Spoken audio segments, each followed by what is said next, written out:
maybe 2 or 3 times this size that we're in, that could be used to fashion a Fat Man style A-bomb. Not to miniaturize it to put on a warhead. That would be more sophisticated. But if what you want to do is you want to have a Hiroshima bomb that can kill 75,000 people in a second, or 10 seconds, that is what they are in that's what we're talking about here. We're not talking about, can they miniaturize the bomb to put it on the nose cone of a missile. They don't need it. That's very sophisticated stuff. We couldn't do that for 10 years. So I guess there's two questions that come to mind. The first is, to understand someone's behavior, you have to understand their motivations.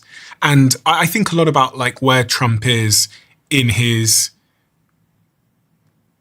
career, legacy, how much that matters to him. It appears, from what I've seen, the whole thing around him wanting to win the Nobel Peace Prize, the Peace Board, being the president that stops it appears that he's thinking about how he's going to be remembered.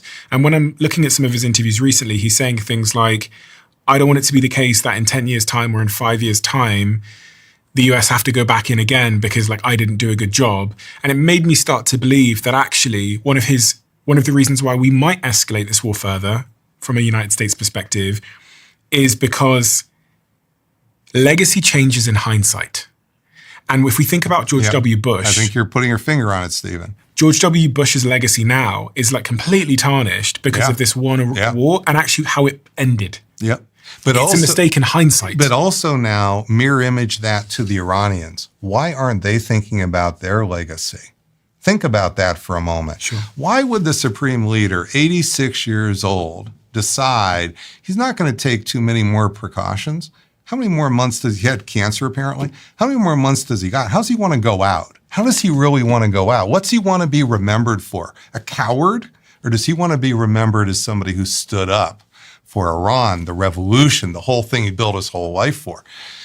You talk about Trump. So when I get into when the cameras go off and I get a chance to, again, let's just say go to the West Wing, I'm not seeing people being picky, minor, petty.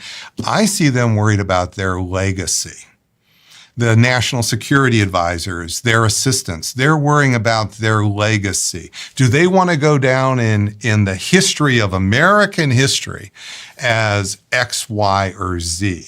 And this is how humans are. It doesn't stop with how much money do you have? It's what's going to happen with your legacy.